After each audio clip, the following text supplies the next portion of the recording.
And go. Ah. Alright, intro video. Play without messing the sound up.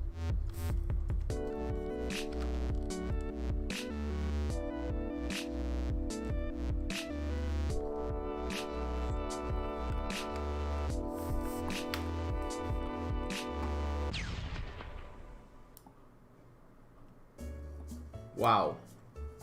Wow, wooey. It's DrawBomb. Yeah. It's DrawBomb time. That's the new intro. That's what we say at the beginning of Hold on everyone. to your butts. Wait, We- you titled we- it we don't episode have- 43. No. Oh, I see. I fixed it, but apparently it didn't go through. Let's see if it changes. No, I hate now. when it... There we go, it's fixed, yeah. Okay, Sorry, there it is. I know exactly that problem. Like, I've had that issue too with Mhm. some things. It's been annoying. We need to work on our intro phrase or whatever. Yeah, we gotta come up with every- a good catchphrase. Every show starts and I'm just like, Oh. Welcome to the thing This you decided again. to waste your time with. Oh boy. Waste? No, this is a very valuable use of time. I agree. I hope. There's no way to know. No way to know, except if people give us money, then we'll know, hey, then So it was worth it. Exactly. That's how I Monetarily. value all success. I mean, shit. If it ain't making me money, why am I even doing it? Right, that's the only reason to do anything. That's why I'll always have a camera on when I'm jerk. Anyways. Welcome to another episode of DrawBomb. Do you want to plug your OnlyFans? It's the same username as all my other usernames at TopCatYo. There you can see me shove at any manner of things. You know, I'm just gonna stop there. Welcome to DrawBomb, everybody. It hasn't really been working out because all the money you made off of it is just paid for the hospital bills to have things removed. Yeah, every time they're just like, sir, you have to have an escape plan for these things. You can't just like shove them up till they're gone. And I'm Attach just a like, string to them or something. Yeah, come on now. I'm like, but I don't get it. But that's just not my It's not my MO. exactly. How you been? All right. I mean, just surviving in this crazy world we live in now. You know, that's all you can do. That's right. My first article did go up on that website. Yeah. Oh man, I didn't even know that. I found out last night when I was working on my other article. I was like scrolling through the website for like backlinks to link to on my article, and then I was like, oh shit, hey. You'll have to link me to that, or the viewers if you feel comfortable doing so. That's up to you. What's there?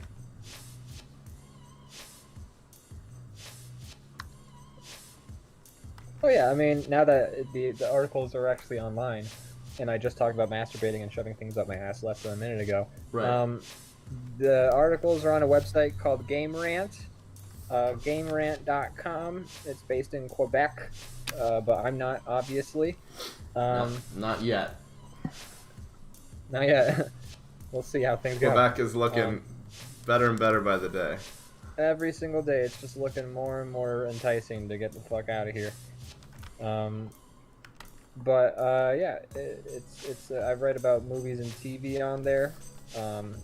I don't get any of the news articles, so I have to like basically be like, here's a listicle, or here's just me talking about some shit, which is fine. I think I'll manage. Yeah, I'm excited to read it.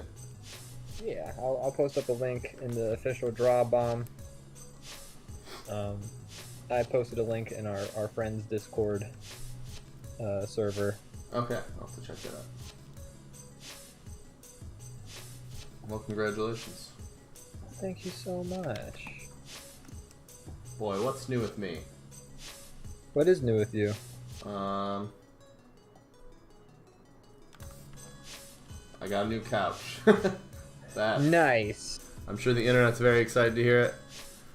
My sitting experience has changed dramatically. And boy, what more can you ask for? What else is new with me? Not much. Not much.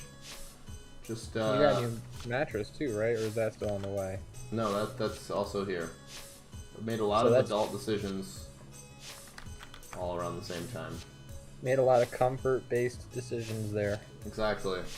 You know, relaxation has been the theme of all my purchases recently. It's vital in this day and age. You gotta be relaxed. Well, a bed is, you know, it's not even about like relaxation necessarily. It is, but it's a little more important than that. Yeah, one could say it's necessary to sleep to stay alive. One might say that. Capitalism might disagree with you. That's true. Hey, you know all those Fiverr commercials that are just like, you pussy falling asleep and shit. Get back to work, mush.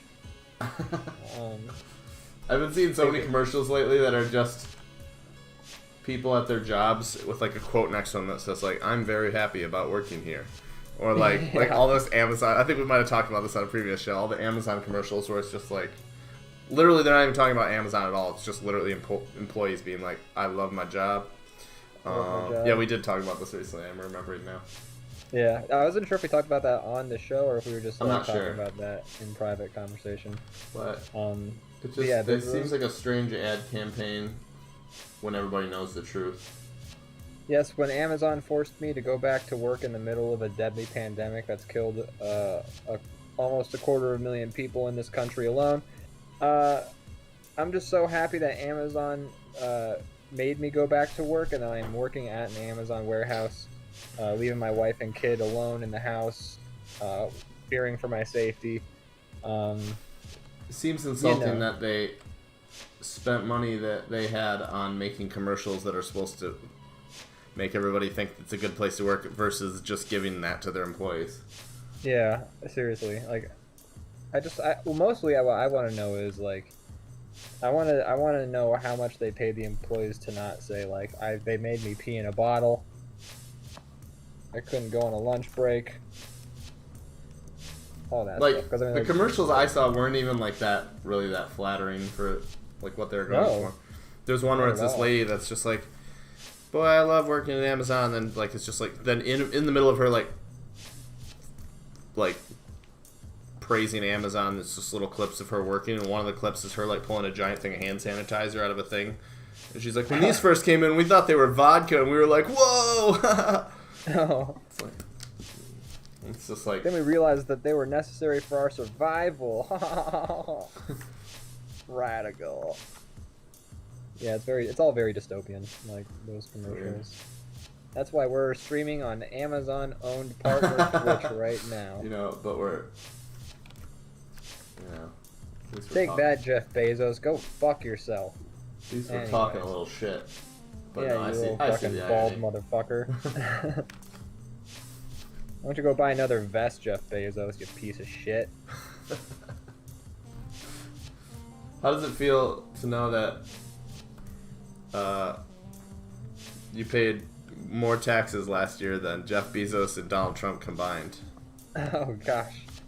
You know, it doesn't fill me with a burning rage every single day that makes me want to just throw a Molotov cocktail in their buildings. You probably shouldn't say. I mean, I said I don't want to. Exactly. It doesn't make you feel that way. Right. Okay. Well, that's It doesn't make me feel that way at all. No.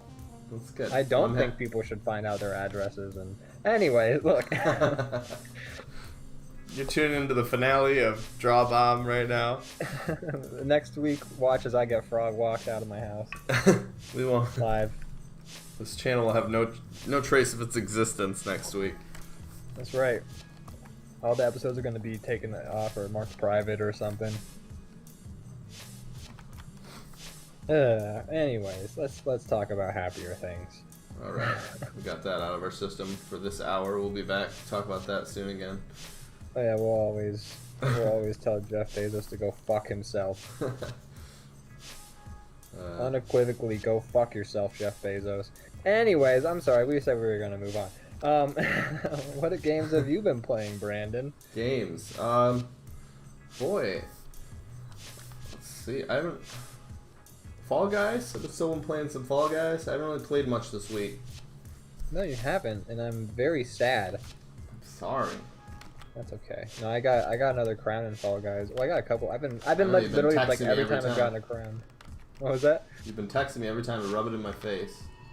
I have. I'm so excited. I just like he cares. He wants to know whenever I make a win, whenever I get a W. I do care. I'm a bigger man than you are. I don't wish failure upon you when it comes to. You are. Well, I don't wish failure on you anymore because I've tasted sweet victory now. Yeah. Well, I forgot what victory tastes like. I haven't won in a while. Well, if we work together, we can get there together. That's true. Although I feel like we both do the worst that we do when we play together, but that's okay because it's fun.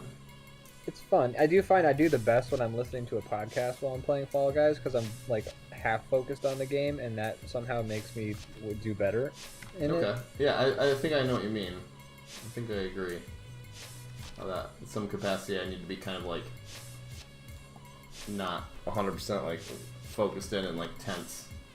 Yeah, kind of like zoned out, but like honed in, zoned out.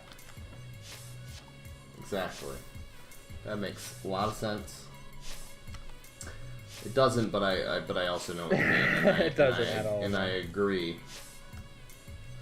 It's like that. Sometimes gamers will know about this, where you zone out to this basically to the point where you're so focused on the game, you're almost like on autopilot. It's like sometimes you feel like driving on the highway, and you're just like, you're still like driving well and being careful, but you're kind of like not present 100%. Yeah, because like there is something to be said about like letting muscle memory take over. Because if you're like focused on driving like 100% of the time, like you're just gonna be like at the wheel, kind of like 10 and 2. Okay, make sure like if you can kind of like relegate that to like a portion of your brain so that you can actually get some thinking in. Like I don't know, it's just it works better for everybody. I think so. That's why I'd like to drive like half drunk, so like I'm drunk enough where I'm confident. I'm kidding. I don't do this. Tuning into the finale of DrawBomb. As we all get arrested for various crimes and misdemeanors. There is a not to talk about Family Guy for the first time in like months since I finished watching it, but there is a Family Guy joke where Peter's like, "Hey, who here is like too drunk to drive home?" And like they all raise their hand or something like that. And then he's like, "Okay, who's only like sort of like mostly drunk, but they're that drunk, like they're just that level of drunk where they're better at driving because they're like more confident and they're not overthinking everything." And it's funny. I would never condone drunk driving at any alcohol level, but there is something to be said about like having that confidence and sort of that not overthinking everything that is important. Because like when I drive, and I haven't driven in quite a while, I overthink everything and it terrifies me, and then I'm just like, oh fuck, what do I do? Do I make this decision now? And then you have to be relaxed or else you're gonna have a bad time. Yes, you're gonna have a bad time. French fry when you want a pizza, you're gonna have a bad time. That's another Family Guy reference. No, I'm just kidding. I know what it's from. Every reference is a Family Guy reference. That's right. We just don't know it yet. It's always been Family Guy all along. I've been playing some Tomb Raider. Oh yeah, which one? Tomb Raider, the very first one from 1996. Oh snap! I was thinking you were talking the remakes because they've been pretty popular. They have been, and I want to get to those, but while I've been on my tablet, I you can't quite play those yet. I can't, and I beat Quake in like a day, and I was pretty bummed. Yeah, I've been playing all your games mostly from Steam Family Share. Nice. Yeah, like I was playing some Quake. That game does not take long to beat at all. Even on hard mode, I beat it like in like what I can see my playtime on that. Let me check.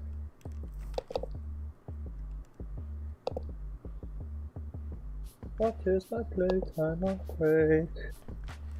I played it for 7.8 hours. So It's not too long. Not at all. It's fun. I get why it was a big deal, mostly because it was like the first game to have like full 3D graphics and all that stuff. Yeah. But yeah, I get it. You wish it was longer. Not even actually. I felt like it was a good length. It's just. I just wasn't sure what the bummed out part was. I don't even know what I was talking about when I said I was bummed. Mostly I was just bummed out because I was like, I have to find another fucking game to play now. But like, sometimes you play a game and you're just kind of like, okay, I get it. We don't need to like keep doing the song and dance anymore. Right.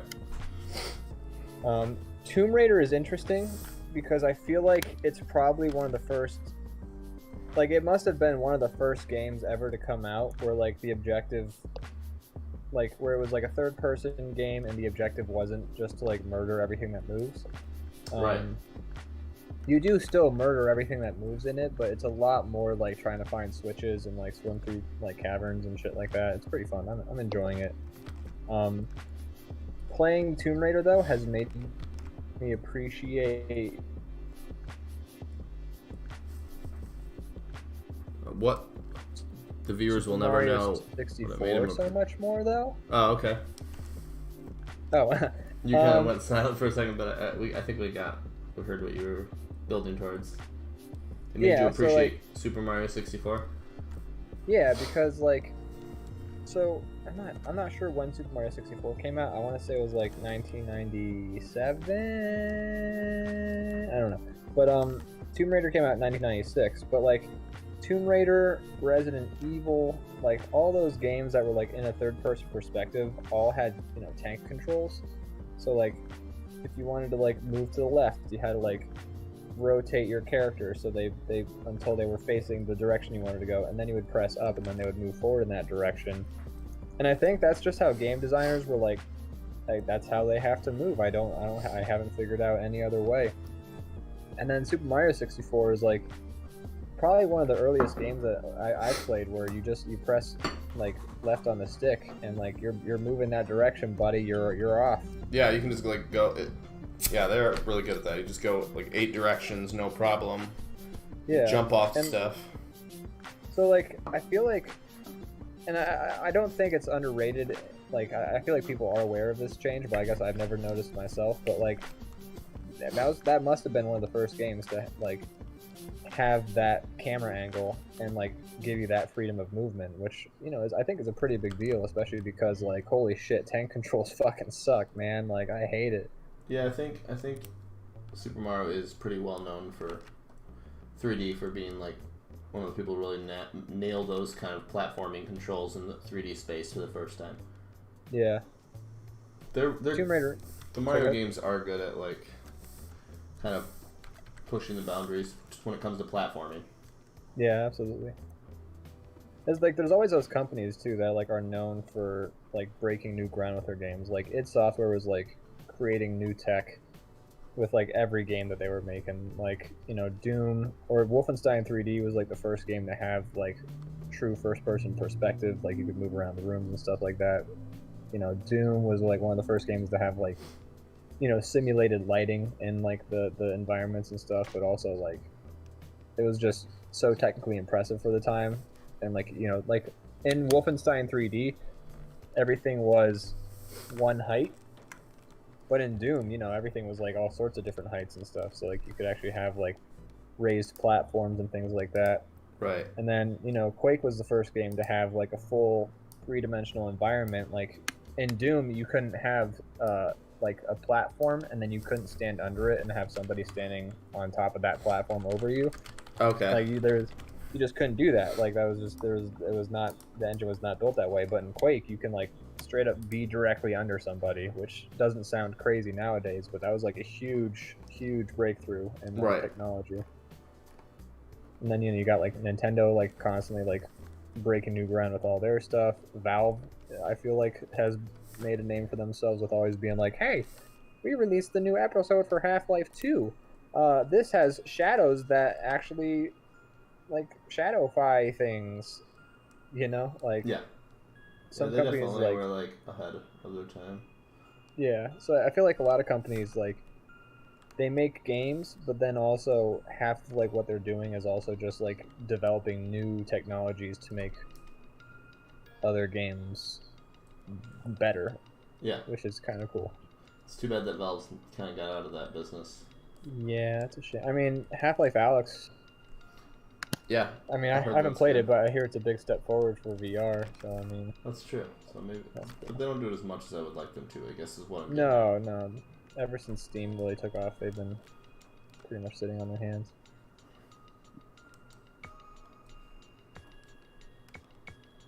But yeah, so Tomb Raider, I've been playing it. It's fun. It's funny because it's also very hard to look up. Like the game's kind of confusing at times. So I have been looking up walkthroughs because I'm like, I'm not gonna like spend an hour just running around this fucking cavern. So I've been doing that, and I found one particular website that seems pretty much like the only like because since it's a game older than 1996, like all the big walkthrough websites don't have like dedicated walkthroughs for that Tomb Raider game anymore. Oh, that makes sense. So I found this one website, and it's like dedicated to the Tomb Raider series. They have walkthroughs for every single one, I think up to and including like the new the reboots. Oh wow. But the interesting niche thing, website. very niche, and it's been going since like. They're probably very excited to hear about the reboots. They're like, oh yeah, I knew it was smart to keep this domain. Everybody told me to get rid of it. Yeah, exactly, and it's like it's still like formatted like a very early 2000s sort of website. Like it's retained its original charm, but so, you know, the other aspect of Tomb Raider, aside from it being one of like those first games, I think, to not be about strictly murder and like about exploration and stuff like that, is that also, you know, it was one of those games that like made the question of the decision to be like, yeah, sex sells, baby. This lady's got some boobs. Yeah. And so like the website for the Tomb Raider walkthroughs, I'm gonna send you a link real quick, but yeah, like what, like a bunch of like sexy pictures of her or something? Not even on every page, but like whenever you're looking up like a new walkthrough for a Tomb Raider game, there's like a new header image at the top of the website, and maybe I'm imagining it, but I swear to God, like, okay, so like when you click, that was all the promotional material back when we were kids. I remember 100% being like, oh my gosh, I just out of the sake of candor and accepting the shame that I deserve, I was playing the newest Tomb Raider like a couple weeks ago, just playing around with it, and Morgan was in the room, and I'm like, when I was a kid, I used to think this character was very hot, and she's like, okay, I can see that. I'm like, no, let me show you let me show you what she looked like. Yeah, I remember being like an 8-year-old kid, like walking through a store, and like the like box art for Tomb Raider 2 was up on the shelves, and like in Tomb Raider 2, it's like her in like a wetsuit, but like cut to be like a one piece bikini or something like that. Yeah. And I remember as a kid in the store stopping and being like, "Whoa, this is making me feel something I don't understand." I'm curious. Why am I so drawn to this? But if you look on the link I sent you, this is strictly the web page for the Tomb Raider 1 walkthroughs. When you get a chance, I just want you to look at that. You see the header image, right? I'm going right now. Hold on. Okay. Oh, yep, I do. So here's the thing. I was like, that's and like for the first like 3 Tomb Raiders, it's got a picture where like they made sure to draw her ass on like the header image, or like to include her. Like for Tomb Raider 2, the walkthrough header, like she's like twisting and contorting in a way where like it would break her spine, but you can see her butt. And like that's also just, oh no, actually I'm sorry, it's the expansion pack, unfinished business or whatever. Like she's like crawling on the ground, and like they made sure to include a picture of her butt. But like, okay, in the page that I've sent you specifically, like you can see her asshole, right? Like that's there's like go back. I didn't expect myself. I don't think that's there's a dark spot where an asshole might be. That is where it would be located. I'm not sure if that's what the illustrator was going for, but it's possible. It is definitely in that area. It's in that area, and it's a smudge. I mean, they may have just smudged the ink. I don't know, man. It's weird. It's very strange. It's strange. This is all Yeah. like fan art too, so. Yeah, that's 100% another thing. it's fan. I don't think this was official. But like the official art, they would lean into it too. I still remember like. Oh yeah. They would go for it as much as they could. They knew what sold their game. 100%. And I like mean, they're fun it's games, a, but they're fun games, yeah. So it's a bummer that they like had to go do Lean that down because that. I'm pretty sure she was like one of the first. I mean, like women in video games have obviously had a fucking shit record of representation and they've stuff had like a that. rough time, a rough go of it, one might say. A rough, If you want to yeah. make it very technical. simple for a bigger problem. Boy, you really had Yeah. a rough go of it. That's- They really had those women. They sure have had some difficulties in the past. Mhm. To put it lightly. Good thing we sorted that all out. Oh yeah, And good thing. we're all- there's no- everything's good now. Yeah, women are still are definitely not dealing with things. Not at all. Like- no. Yeah. Anyways, so yeah, so that drawing, they drew her asshole. That's what I'm saying in my head.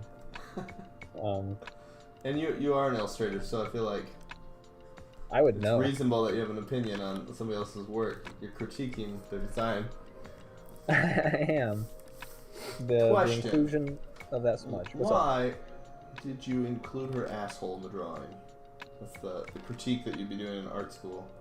Yeah, exactly. I'd be like, look, I don't want to like embarrass you. I don't want to put you on the spot or anything like that. I have to know. I feel like that's her asshole right there. Defend Is yourself. that her asshole? Did you include that, and is that on purpose? Yeah, it is. Yeah, that's why people played this game. They wanted to see her asshole. Okay, I just wanted to lay some Need to ground hear you rules say it. out. Yeah. Just wanted some audio confirmation. Yeah, it's a fun game. It's rough as shit. Like it's really crazy how It's far hard to games are play fun. anything from PlayStation 1, I think. Yeah, it really is. It's Just like about. I'm sticking 3D with it. wasn't figured out yet. Yeah, it's kind of weird. Like all these things that seem so obvious nowadays. Like when you press left, your character walks that direction instead of like they have to turn and then they Right. walk that direction. And like the hardest shit in Tomb Raider is like jumping to platforms, which is like 100% of the game. But like you have to like if you press jump and forward too early, like she like does a standing jump, which is a whole different thing than if you know like a different sort of jump. It's just like it's really hard to control sometimes. Yeah. And like I'm sticking with it. I'm having fun with it. But yeah, it's Yeah, there was like a figuring out 3D For phase. sure. It's hard to go back. That's why I always It's say really- like stuff like very hard. Super Nintendo holds up really well because they had figured that out, and now Yeah. they're like something newer than those games doesn't hold up as well because they hadn't figured out how to make it not feel super clunky and get lost in yeah. the visuals and all that stuff. It's like when like CGI really started making headway in like movies and stuff. Like at the time, it was just like, whoa, look at that alien person. And then nowadays, like you watch those movies where like CGI has come such a long way, Yeah, and you're just like, Jesus, that looks terrible. right. And but they didn't know at the time because that was like the best they had. Yep, you gotta start somewhere, I suppose. Gotta start. I mean, you know, if it weren't for those people making those big ugly CGI monsters that look terrible, we wouldn't have the big ugly CGI monsters that look slightly less terrible nowadays. So you know, It's true. They blazed the trail for us. they were trailblazers, all of them. We got Zach in the chat. Oh snap! How you doing, Zach? Zach says no condom commercials this time. No, but we are gonna get asshole commercials. I guess soon, we I can lost our guarantee that. sponsorship, but we'll win them back. Don't you Look worry. at 'em. They don't know it yet, but they're and you might get commercials about butts soon because of this previous conversation we just had. What would that commercial be like? Preparation H or something? Yeah, that was my go-to, was gonna be like, hey, are you feeling chapped? I'm always feeling chapped. 'Cause Are you a it's chapped man? I am a chat man. and that's why. I'm a trap man.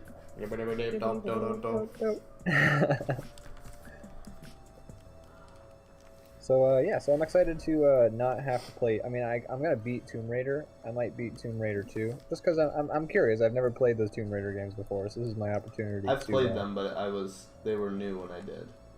Right. Or, you know, maybe not new, but they were Still relevant. PlayStation 1 was the best, you know, the top of the line at the time. But I'm excited to be back in the good graces of being able to play modern games. I'm excited too, for selfish reasons, because I want to play them with you. Absolutely. Well, we're going to be able to play like Grounded, and be able to play like The Forest. Yeah. And we will stream a lot of that here, even though those are kind of very similar games. They are very similar games, but we'll still stream them probably. Yeah. Because this is a question. I know this is kind of like breaking the fourth wall in a way that's not super interesting to the viewers. But do you think we should have a separate DrawBomb Plays channel? I don't personally. Okay, that's I cool. think having the having things scheduled, like having the show scheduled, and then just being like, hey, we play games sometimes during the week besides the show, is a good way to do it. I think that's good. I think we should, like, for streams, I just thought of this idea, like, literally just now, but we should include, like, some kind of thing somewhere that lets people know, like, hey, be sure to tune in on Mondays at 8. Yes. You mean like somewhere on the overlay, or you mean when we're playing games? Well, on the overlay somewhere, like, when we're playing games specifically, but... Yeah, I like that. I don't know how that would work. I like that.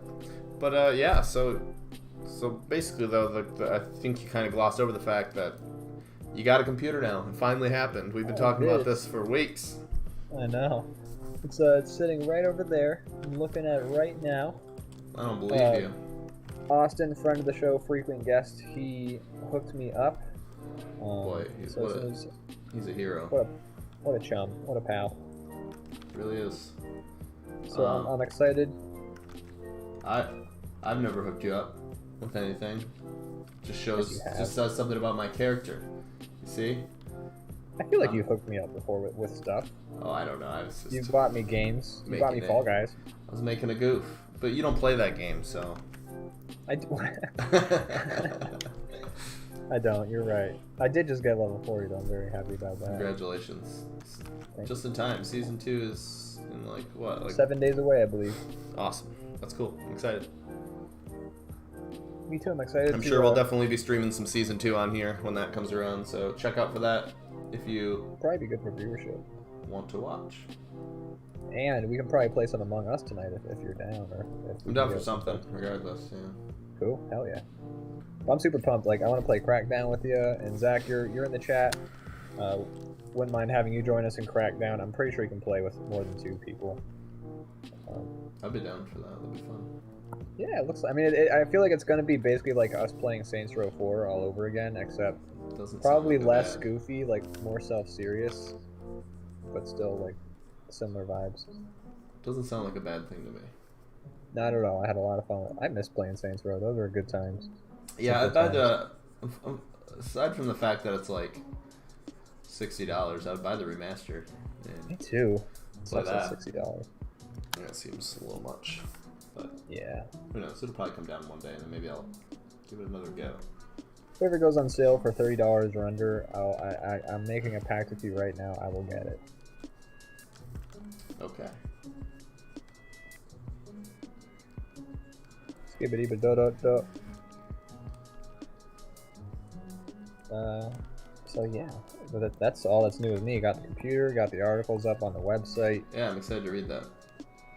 Yeah, I'll make sure I'll post a link after I finish drawing these building windows. You can definitely plug it again at the end of the show too. Oh, for sure. You know I am.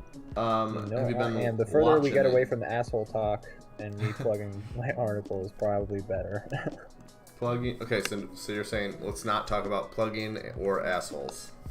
Yeah, let's not talk about plugging, but plugging, but I try to think of a third thing, disgusting thing we talked about. I was just trying to say those words next to each other. Butt plugs. Here's a plug. Have you been watching anything recently? You know, I haven't. I've been really like just watching a lot of travel shows for this next article that I just finished writing this morning. Okay. Which ones have you been watching?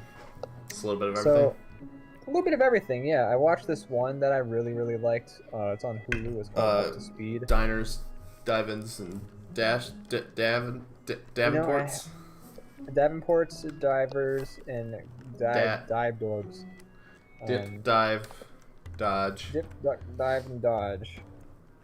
I didn't watch that, although I will defend Guy Fieri from Kyle. Does Kyle have it out for him? He's not a fan, and I'm just like, that Guy Fieri's done some cool things for people. I'm sure Guy Fieri's done some shady things for people too. I think I've read a couple of those, but I don't know enough about Guy Fieri to have a lot of opinions, but from what the vibe I get is, his show is one thing I will give him credit for, even though I understand why it's fun, why I kind of have inclinations to attack him too, but I hold back because the show seems very like positive. I don't know if you've ever seen it, but it's one of those things where it's like it's not even about like him going places and reviewing food. He's mostly just going and being like, hey, here's these people doing this.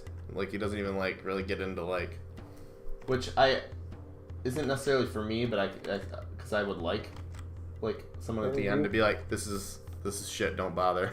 But like everything, but he would never say that like on that show. It's always just like positive, like. Yeah, I feel like it's more like publicity for these like struggling diners and like drive-ins and stuff. And I hear that he does like give them like equipment and money and like helps them out with like recipes and things like that. I read that he like officiated like 100 gay weddings on like the day that gay marriage was made legal because of his sister is a lesbian and he wanted to honor her with that. I was gonna say that's really interesting, just because I was like, what's his connection to that? And that's cool regardless, but I mean like, yeah. And also, who are these people that want him officiating their? Right. Actually, I take it back. If I was given the opportunity, I would snap it 100%. Up in a moment's notice. Yeah, I'd be like, yeah. Honey, you just made it to Flavor Town. I now pronounce you Flavor Town. You may now eat the ribs. Woo! Now pull apart the ceremonial sticky ribs. That's right. Get the short rib. You may now pull the pork. Wait, that. Anyways. Yeah. I hear he set up a food truck for like victims of like a wildfire or something like that. Like he's done a lot of like really cool charitable things, which is cool. I've read some things that like he was a shitty person before, but like he seems to be better now, which is usually you see the opposite trajectory going on. So right. I don't know. Well, I'm not gonna defend Guy Fieri to his death. I've just heard he seems like a pretty cool dude. Well, I hope he is. You know, yeah, I mean, we have plenty of shitty celebrities. Might as well have a few good ones. Yeah, plenty of monsters to go around. Woo! Flavor time.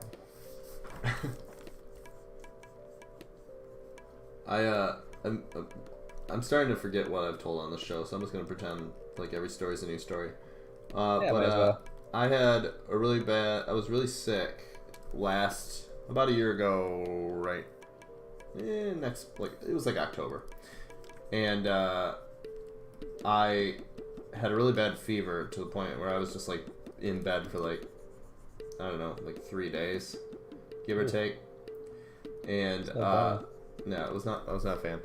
But for some reason, I don't recall if I chose it or if it was like it finished a series and it went to something similar. I think that's what happened. I was watching some cooking show, finished it, and then it was like autoplayed over to Diners, Dives, and whatever the show's called. Dine and Dash. Yeah. Diner Dash. Diners, Dives, and it doesn't matter. Whatever. We all know the show. Yeah. Anyways, yeah. I was like drifting in and out during this fever, like for like 18 hours, and just every time I would wake, it would just be it's like fever dreams where I'm like hearing Guy Fieri, but I'm asleep, and then just like waking up to like him like eating wings, and then I pass out again and like wake up like 4 hours later and he's like eating like Sloppy Joes or something. Like it's just like a very surreal experience. Just like I can imagine, like, just like that flaming shirt, like the flames are moving, man. He always had like a moving flames shirt? It's just a really bizarre like thing to be drifting in and out of. Yeah, absolutely. But you know, I survived, and I haven't watched it since. You survived Flavortown. I was in the midst of Flavortown. That's right. You were in a Flavortown fever dream. I don't recommend it. I can imagine. I mean, that sounds like a nightmare. Yeah, I feel like I've only been that sick like once or twice. It's not ideal. It's good when that happens. I had strep throat once as a kid, and I remember being like out cold for like a whole fucking week.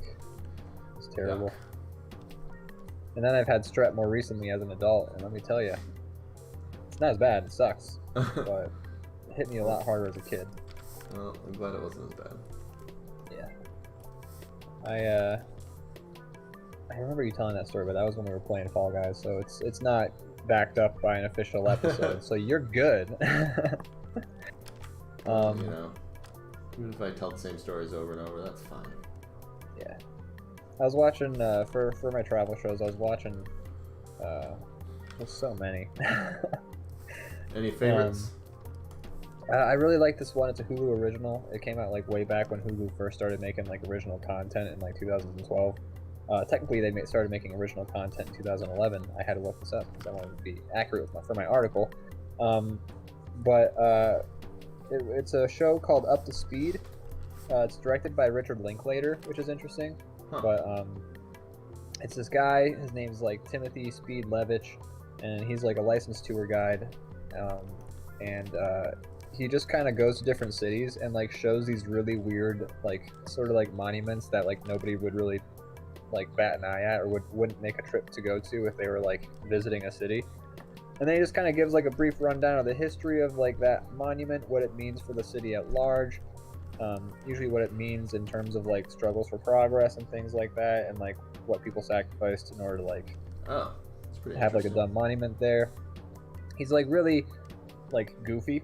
Like, and like if you hear his voice, like you'd start out thinking like, oh, I don't know if I'm gonna be able to watch this guy, but it doesn't take long for you to be like, oh no, I actually really like this guy a whole lot, because his voice is like very like high pitched and nasally. He talks kind of like this, but like less grating than I just made it. But you get the sense pretty much right away that he's a really cool guy, and he just kind of talks about these things, and like he'll like go to like a tree that's like the oldest tree in the city or something like that, and then like he'll tell it, like he's always like, what was that?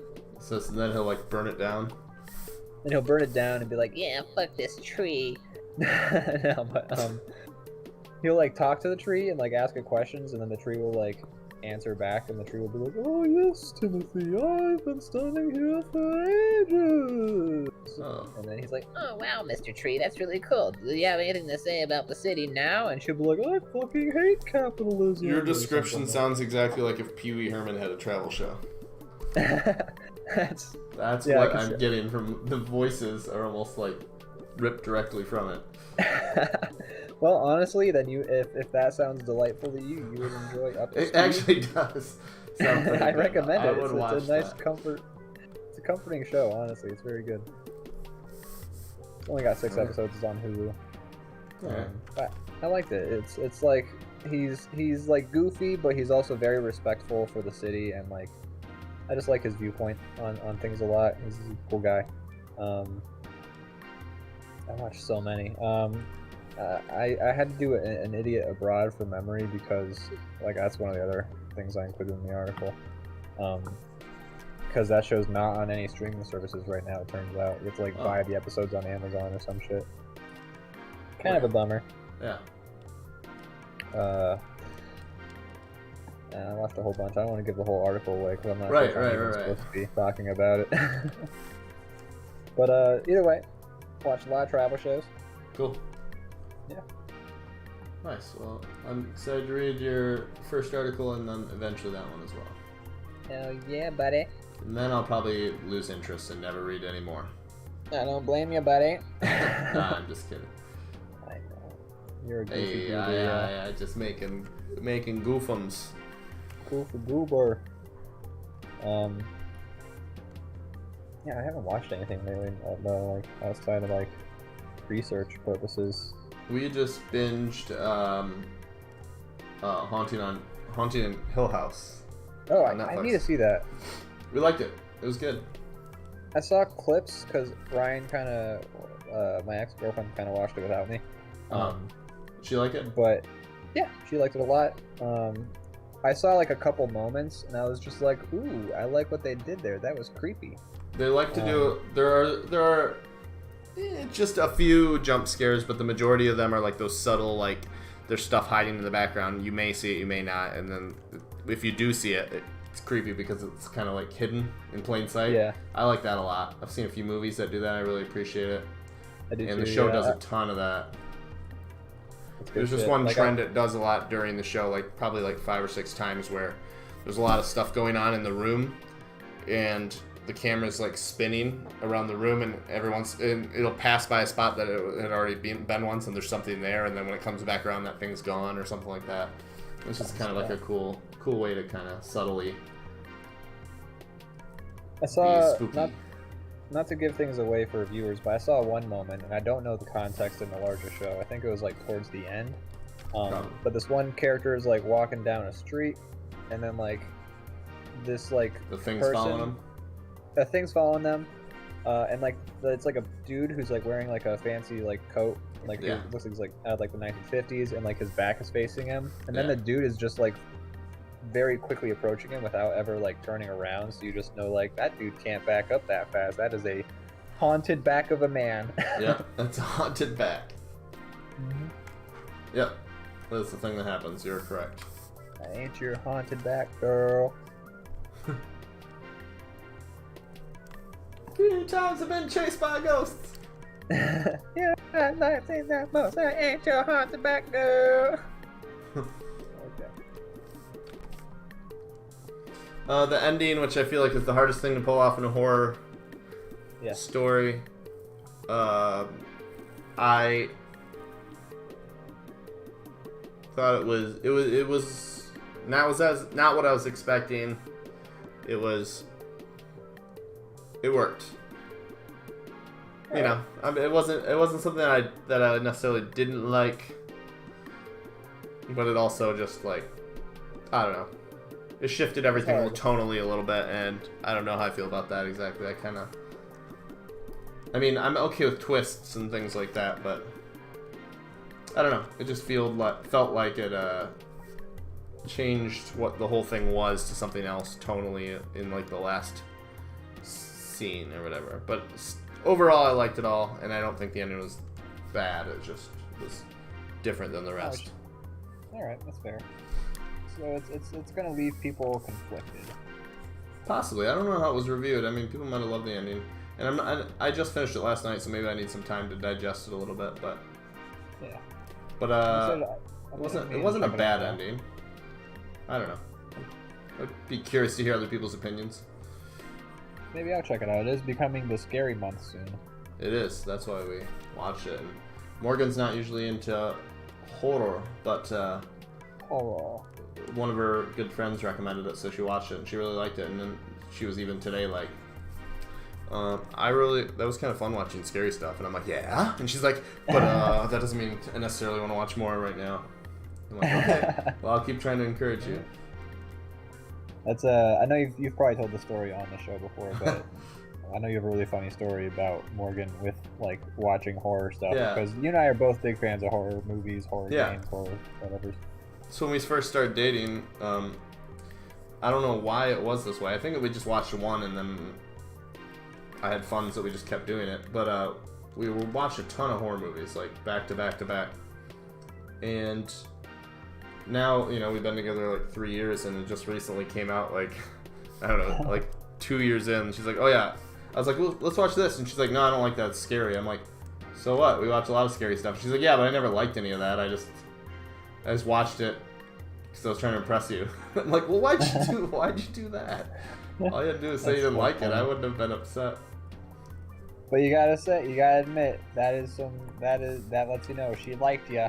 Yeah. She was like, I like this guy enough to subject myself to trauma over Right. and over again. It's strange though, because I don't know what kind of person. Who are there people out there that are gonna not like somebody based on the genres they like or dislike? Probably like shitty people, yeah. Yeah. Okay. Well, you shouldn't date them to begin with. So 100%. let that be the test. Flag. If anything, it's a red flag. But you know, if it's a deal breaker that you don't like horror movies, like that's a strange. Zach says the ending is the hardest to pull off in horror. Case in point, Junji Ito. I haven't seen Junji Ito. Junji Ito, he's that manga artist who did all like he did okay. the dur. Okay, so yeah, I've read some of his stuff. Yeah. But yeah, the ending is the hardest, I would say, and unfortunately, I feel like it makes or breaks the rest, which it does. Just makes it really tough to pull off. There's a lot of movies that I can name that I'm like, oh yeah, as far as the movie goes and like the imagery and everything, like yeah, it was scary, it scared me, but the ending was dumb, so the movie's kind of dumb. Yeah. If you want to watch it for like the imagery, cool, and knock yourself out, but. So, this is similar to your story with Morgan, but a little different. So when I first started dating my ex, like I hadn't watched a whole bunch of horror movies. Like I watched some, and like I dig it. I played a lot of horror games. Like still was a fan of horror games at that point. But she was like really into horror movies, so we just started watching a bunch because that was what she liked to watch. Yeah. And I had no issue with that. So it didn't take long before we had watched at that point like all the horror movies available to watch on Netflix, some on Amazon Prime and Hulu. So at this point, I feel like I'm pretty well. I know a lot about horror movies. You're well versed. Like the classics. I'm well versed. That's the word I was looking for. Thank you. But I've seen so many like bad horror movies that were bad anyways. But then like sometimes you just watch a horror movie and you're just like, shit, man. Like I didn't even know you could fuck up the ending of a fucked up movie that's bad, but you did it. They find a way. There's way more bad horror movies than there are good ones. That might be true for every genre, but I think it's so, yeah. it's hardest with horror. I think just stick the landing. The weird thing is though, I've watched so many horror movies and I'm just like, come on, God, like you. Some of the mistakes seem obvious. Yeah, it's like, why would you think this was a good idea? Like, why would you think this choice was a good choice for this movie? Like, there's so many bad horror movies that, like, are just not even, like, I don't know, man. Like, they just, so many questionable decisions. It's like, have you watched a movie before? Like, is this your first time? Like, it's just so strange. Right, it's like, I've never made a movie. I don't claim to be able to do it successfully, but even I know these choices were bad choices. Yeah, it's strange, and I'm gonna drink. God, I hate bad beer. Anyways, what do you got? Yeah, so I'm drinking Pabst Blue Ribbon, but it's getting mildly warm now. I was gonna say I don't hate PBR as far as light beers go. I don't either. Well, here's the thing: when I first started drinking at the adult age of 19 and 18, I mean, I was drinking. That's the legal age in Pennsylvania. Yes, 100%. Like I'd mostly get Pabst Blue Ribbon because that's what Zach would buy me. Hi, Zach in the chat. You just outed his criminal behavior on. Yeah, well, it's not criminal anymore. Statute of limitations on illegal underage drink, and I like to assume. But so like Pabst was like the beer we would drink. So that was like the first beer I got used to that sucked. And then over the years, I've refined my taste, and now I'm kind of like bougie, where I'm just like, ugh, I don't want to drink anything that tastes worse than a Blue Moon. And like, I don't know, I've just like I like yards, I like all that stuff. But like now that I'm at home with parents and I don't have a job, I kind of have to curb my enthusiasm for beers a little bit. I found that so I got excited about like craft beer. I was the same way. That's all I wanted to drink. But now that I'm kind of experienced all that, I still like it a lot. But I also can appreciate like a PBR in certain moods. You know, like I don't have to drink only good beer. Sometimes light stuff sounds good too. I feel I can be that way. It helps to have pretzels around to like if I'm just drinking. It always beer helps now. to have pretzels around, just in general. Rule of thumb. Yeah, I agree with that 100%. Yeah, if you got pretzels, we're having a good time. But like, so like for the first 3 months I've been living here at the parents' place again. The beer of choice was Miller High Life, which Miller, if you want to sponsor us, that stuff tastes like piss. Peony Pig, new follower, Whoa! new member of the club. Hey. Thanks for following. Thanks for watching, Peony Pig. Thank you so much, Peony Appreciate Pig. it. Really appreciate that. So I used to be drinking. They also say in the chat, "Damn, that God tier, that a follow." I'm not sure what is God tier, but I hope it's this drawing, and if it's not, I hope it's the sweet conversation about booze that we're having. But yeah, so like we were drinking Miller High Life for the first 3 months I was here, so like I was not about it because I hate the taste of Miller High Life. PBR is an upgrade. PBR is an upgrade, but the thing is, I got so used to the shitty taste of a Miller High Life that now I'm drinking like these PBRs, which was the next beer of choice that the person who went out and got the beer bought, and now I have to get used to like a whole new shitty taste. So I like PBR. I'll say it. Well, okay, and you've just And I have an extremely refined palate. We've had this discussion before, but I'm bougie, but like, right. If my beer is gonna suck, I want it to be in a glass bottle. Okay. Because I feel like that's purely aesthetic at this point, because it doesn't affect the flavor anymore. It used to. It doesn't anymore. It doesn't anymore. They line the aluminum. Anymore. They used to. The aluminum used to affect the flavor, but now they line the cans on the inside, so it doesn't do that. See, I feel like there's still a difference in the taste between a bottled beer and a canned beer. I don't know. I have no scientific evidence to back it up, but there might be. I don't know, unless there's laws that require things to be canned in a certain way. There might be breweries that still don't line stuff. I don't know, but definitely the big breweries like PBR or like Anheuser-Busch or any of those, or Miller, they're definitely doing it. They're not. I don't know what it's about, but like when I've drank PBR out of bottles before, and like that is, I don't know, like I've had like in recent years, I've had like a Yingling in a can, and then I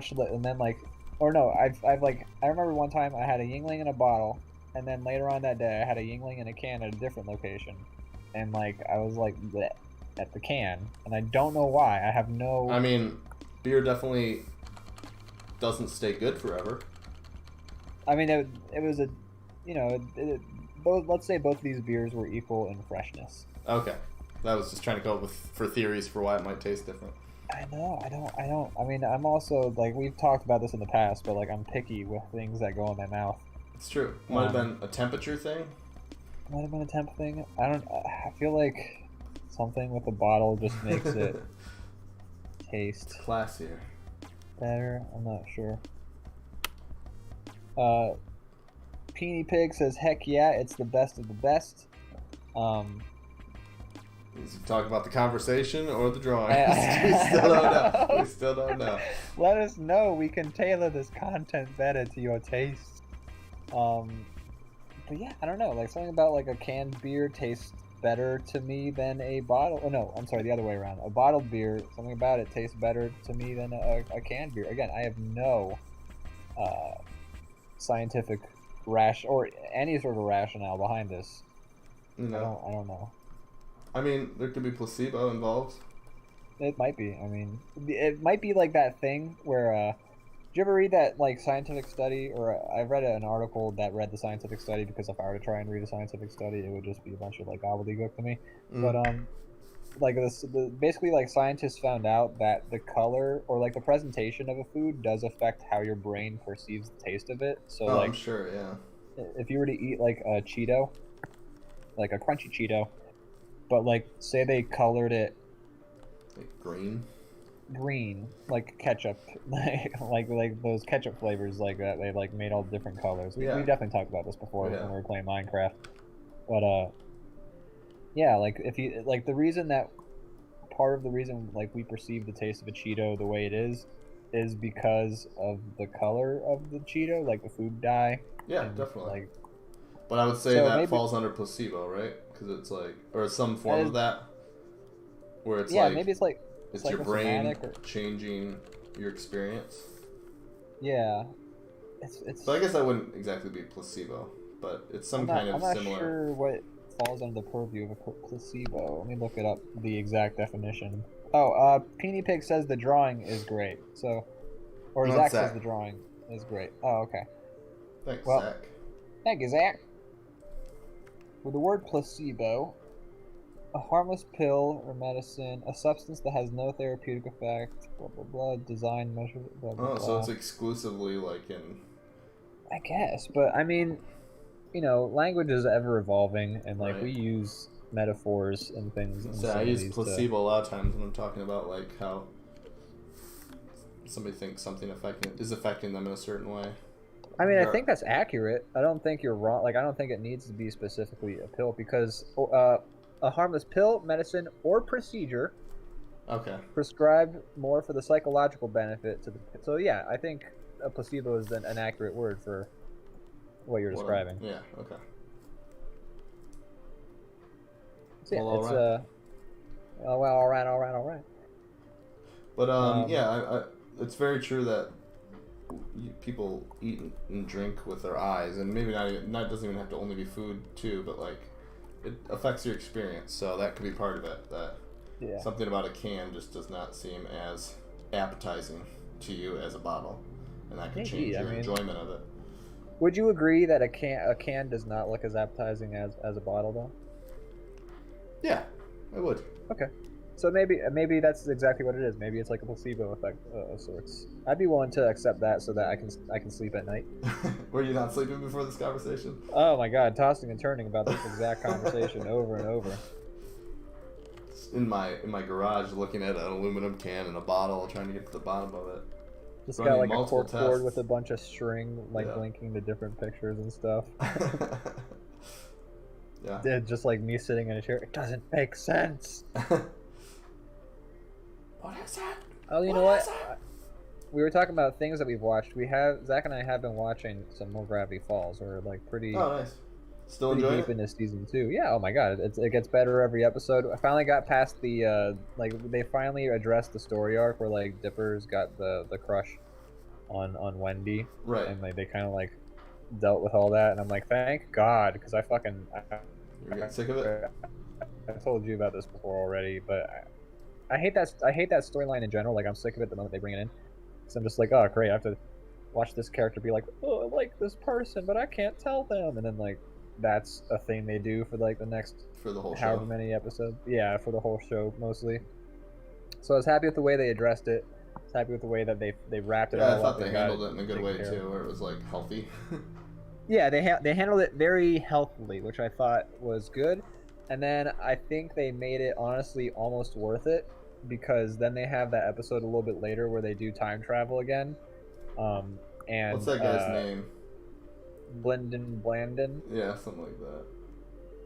or Blendon Blend. Little Justin Roiland. Yeah. Remember I said that when we got to his first episode, because like I was like on his like ID card it says like Blendon Blandon, and I sent you a screenshot of that being like, hey look, it's what you name all your gaming characters. That's right. It's true. It's true. Yeah. But I like how they had that time travel episode, and in that episode they like run around in like Gravity Falls like 10 years prior, and they run into Wendy as like a little kid, and then she's like, haha, you're cute. And then it was like, oh no. And then Mabel's like, haha, look, now you know how she feels. And then he was just like, oh Yeah. like I thought that was like the perfect. That's a good I was way like, to you know what? handle it. Yeah, I was like, that joke itself almost justifies that entire storyline. That's good shit.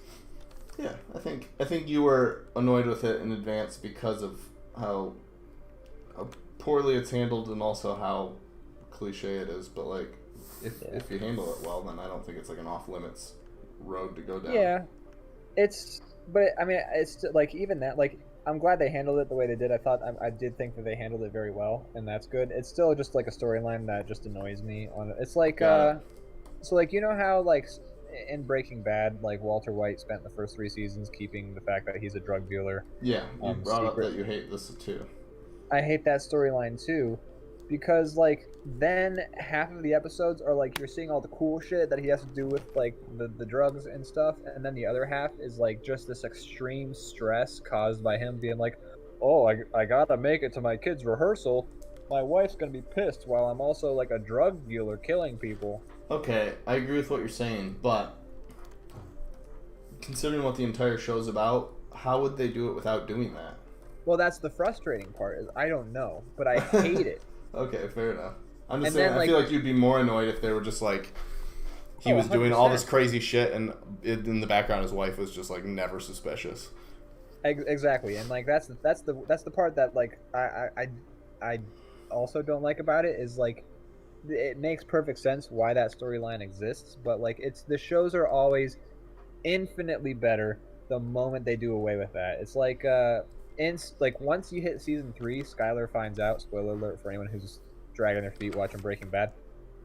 So like season 3, she finds out, and then she's like super fucking. I mean, she's not cool. Like, oh yeah, she's cool as she goes along with the drug dealing, but like she's like turns into a badass and starts like cooking the books for him and like fucking like making Ted like deal with his shit, and like she turns into a total badass in the show.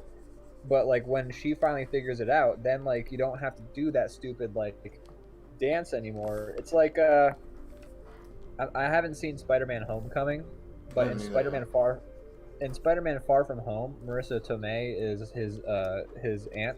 Yeah.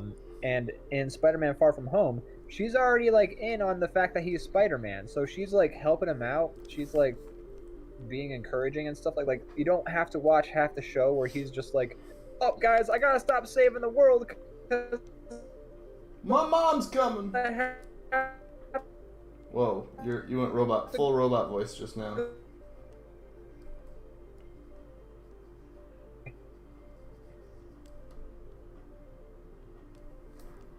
Well, Ian, we forgot to put batteries in Ian, and you know, you pay for a good co-host, and you think it's gonna run successfully. But that's what happens when you buy knockoff products.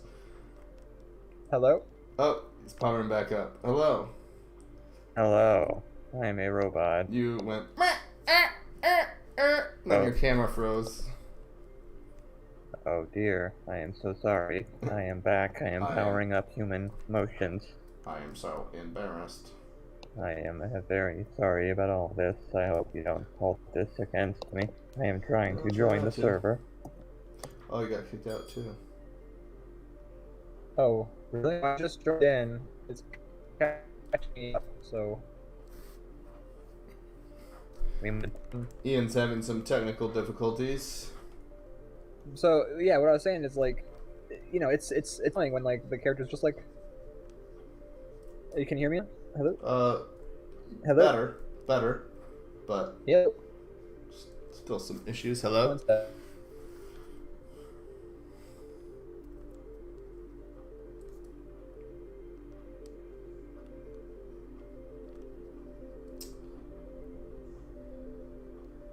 So while I agree with Ian that that's a played out trope, I also I like Breaking Bad a lot, so shut up.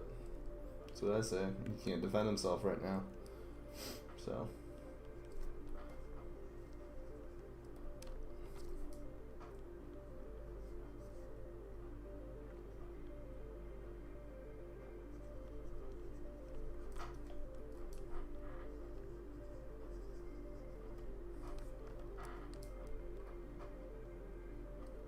Hello?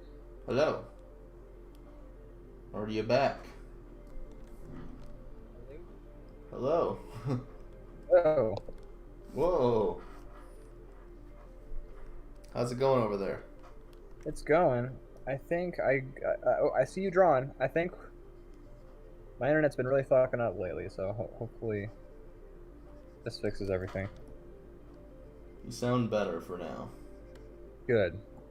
So just to finish what I was saying before I get the internet connection lost again, I just really hate that storyline. And in Spider-Man: Far From Home, the show is so much, or the movie works so much better because he's not like constantly going like, oh, like half the movie is him trying to keep his friends at school from knowing that he's Spider-Man, so it's just as annoying. But at least it's not like he's got like keep it a secret from his mom or his aunt too. Like I just like it's just such a frustrating storyline because like literally the story has to grind to a halt to be like do dad shit now as like he's just about to like murder a bunch of people. It's So just you don't like the change in like tone? Like there's still tension, but it's a different kind of tension. You don't like that? it's like a different kind of tension that is Right. just frustrating more than it is compelling. Okay. But like, there's also like no easy workaround. Like he couldn't start Yeah. the show off just being like, "Hey, Skylar, I'd kill people and for drug money now." I hear what you're saying, but I don't know if I agree. I think everybody has their certain like tropes that they just don't like. I think that's fair. And that one I really hate. Yeah, I have nothing against that one. And like same thing with Gravity Falls or other shows where it's like character has a crush, and they gotta like secret. It's mostly about characters hiding secrets. I think is like because half the time like the show is then focused on like how does the character keep that secret hidden, and I'm just like I don't fucking care, man. We were just like trying to discover Bigfoot, like fucking A. I think every show should start with a get to know you sequence with all the characters seated around in a circle telling their deepest, darkest secrets, get it out of the way, and then we can start getting into it. Every character, they should always start a game with truth or dare, and every character always picks truth because all the dares are just like, hey, jab this needle into your eye. Okay, so what was that question you wanted to ask me about? Like, blah, blah, blah? I want all my shows to start with something that's near the end of the story, then a record scratch, and then a voiceover being like, hey, I bet you're wondering how I got into this situation. Exactly. I think the Sonic the Hedgehog movie literally starts with that. That's 1,000 movies. And you almost don't see it anymore because it was so played out and annoying. But people try to avoid it. But Sonic, hello? You having some more issues over there? Oh, sorry, your voice was all robot-y. Oh, mine was. Your voice got all robot-y, but I think we just. I wonder if it's for the always people. whenever it's done. I don't know. I don't think so. I think it's just my internet. The internet here is fucking garbage. But yeah, Sonic the Hedgehog, they straight up went for the Eric? You might be wondering how I got here. Classic. Classic Sonic. I still haven't seen that. It's you won't it won't be the end of you if you don't see it. I wish It's I wish things like the original cut of Cats or like Ugly Sonic could have like been like preserved just for the sake of history. Like, I agree. I would love to see Ugly Sonic. Just because I'm curious. I would like to see that movie too because they made the whole movie with him. And Yeah. Sonic looks a lot better in the final movie. He looks great. He looks good. Like from everything I've seen, it looks like yeah. you would want him to, right? Yeah, I had no complaints as a person who played Sonic since he was the age of 3. Right. Sonic looked like Sonic. Well, that's good. They also got not to spoil it for anybody watching, so plug your ears in the next few seconds if you don't want Sonic. Well, I don't want too Stinger. big spoilers. Myself. But oh well, I won't say either. Moving on. I think you've already spoiled it for me. Honestly, I think I know what you're gonna say. Possibly. It's like an Well, after credit after sequence. Yeah, exactly. Yeah. It's kind of like when Samuel Jackson shows up to talk about the Avengers Initiative. Yeah, pretty much exactly. Miles Prower shows up. Is that his name? That is Tails' name. Well, there you go. Do you know why they call him Miles Prower? Yes. I didn't until I just heard you say it out loud. But yes, I figured it out just now. Yeah, and that's when I found that out. I was just like, ugh. And I mean, yeah, it's He's not even the fast gotta one. love. No, he's not. That's He's the thing. fairly Is like, fast. and if you play Sonic 3 with a friend, like Tails never like Sonic will run to the right edge of the screen while Tails is like so busy catching up the whole time. He's not miles per. I mean, yeah, I just don't know. Give him a tail pun. Yeah, Besides right. Tails. Like, make his name Clementine B. Butt Flag. I don't necessarily think that's the right direction to go either, but who am I to say? Who knows? The hard part is the entire movie. Tails is just keeping the fact that he's got 3 tails a secret from all of his parents. Really? No. Like, that's an interesting choice. Kind of to go back to that conversation for just a brief moment. Feel free. There's that show on Netflix. It was like a DreamWorks collaboration called Troll Hunter. Okay. And it's like a young adult show. Yeah, I feel like forget why we I heard watched of it. Yeah, I think we watched it because it was just like, oh, Netflix has a new thing on, and we've really exhausted the catalog. Might as well watch this.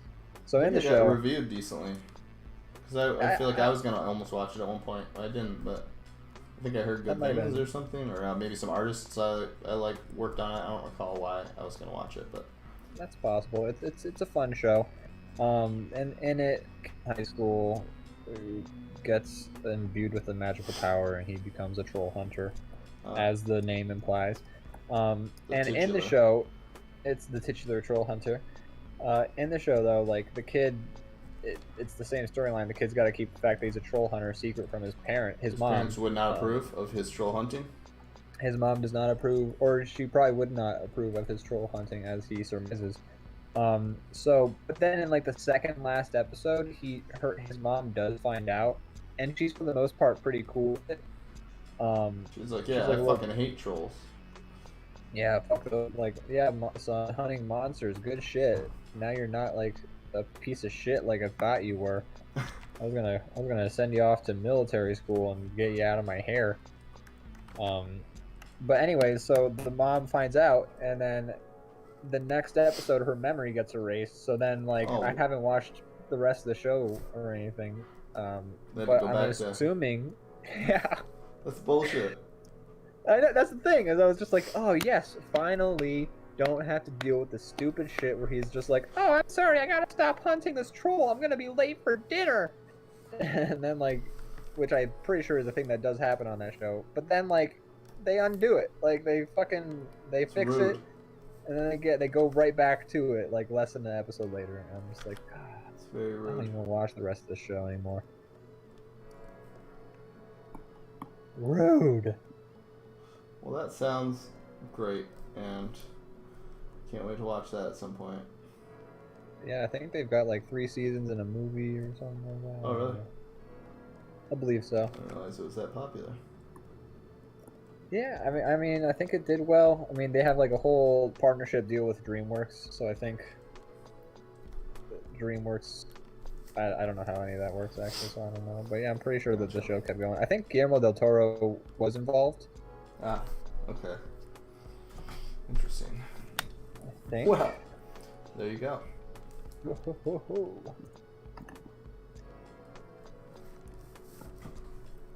Have you ever seen any of the Godzilla, like the new Godzilla movies, or old? I've seen the Bryan Cranston one. I have not seen the last one that just came out like a year ago or whatever. Yeah, same here. Although I think we can both agree calling it the Bryan Cranston one is a bit of a misnomer. That's true. I forgot about that detail. Because he's like, all the advertising was like, check it out. There's a lot of why I wanted to see it, honestly. Like, so it worked on me. It was, me too. It was 100% why I wanted to see it. I was like, oh shit, a Godzilla movie, and like Bryan Cranston is Sold. like, yeah. It's got the two things I care about in this world. Yeah. Giant lizards and Bryan Cranston. And then in that fucking movie, they also have the kid from Kick-Ass as his son. Oh, and yeah. then Bryan Cranston dies in like the first 20 minutes. Rude. Rude. Yeah, the old bait and switch. Sure, it saved them a lot of money though. Oh, 100%. Like, he got his paycheck, and then he was like, sorry, guys, I gotta go back to shooting one of the best TV shows ever. I liked that Godzilla though, from what I recall, at least to some degree. I enjoyed. I don't know. I haven't seen it since. Maybe I don't know how I feel about it. I saw it in theaters, and I haven't seen it since, and I don't really remember much. So maybe I didn't like it that much. It's all right. I mean, here's the thing. It's mostly a disaster movie because like most of the movie is focusing on them being like, how are we gonna get all these refugees away from the Godzilla, and also how are we gonna feed all these refugees? Right. Which is not so fun to watch. It turns out, it's not really a whole lot of fun to watch people like deal with the logistics of having like half of the world, like the United States, be refugees. Mm-hmm.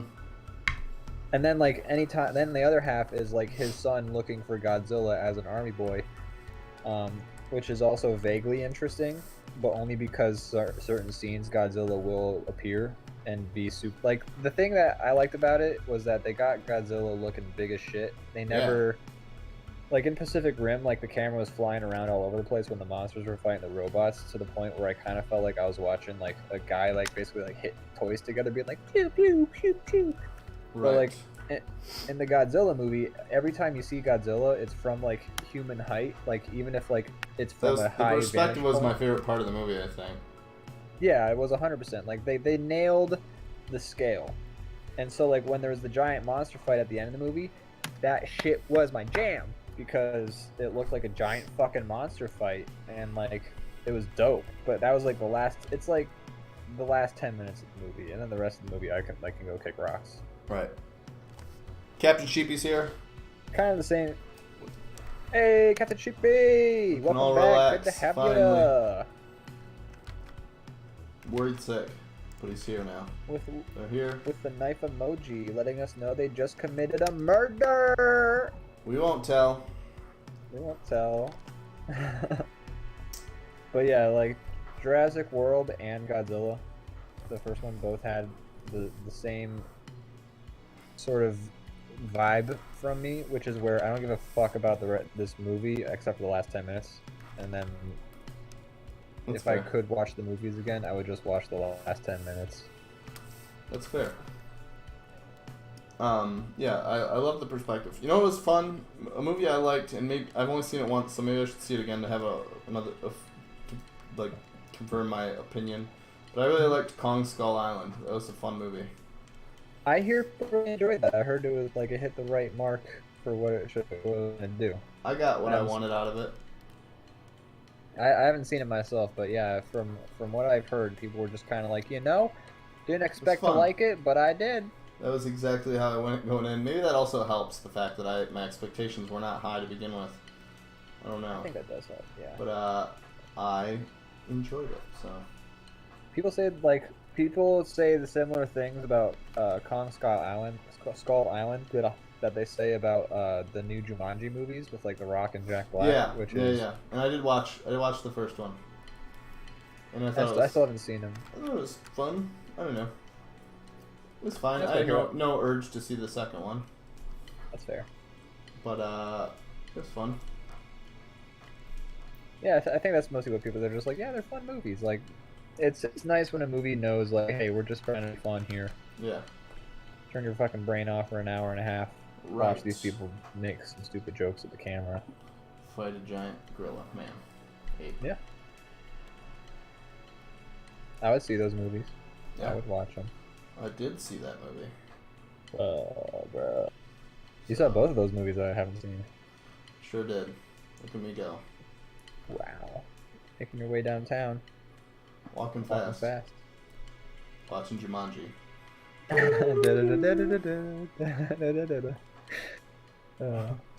If I could fall in love with a big ape. This parody fell apart real quick. Yeah, but I mean, I feel like it had real bones to it. It was